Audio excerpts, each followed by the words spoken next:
C major to E dominant 7. We'll start with whole notes. 1, 2, 1, 2, ready, go. 2, 3, E7. 2, 3, C major. 2, 3, 4. Look at that, there's a whole lot going on there. 2, 3, 4.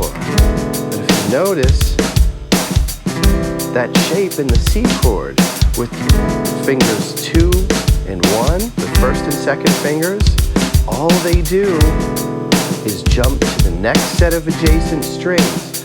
So there are so many similarities.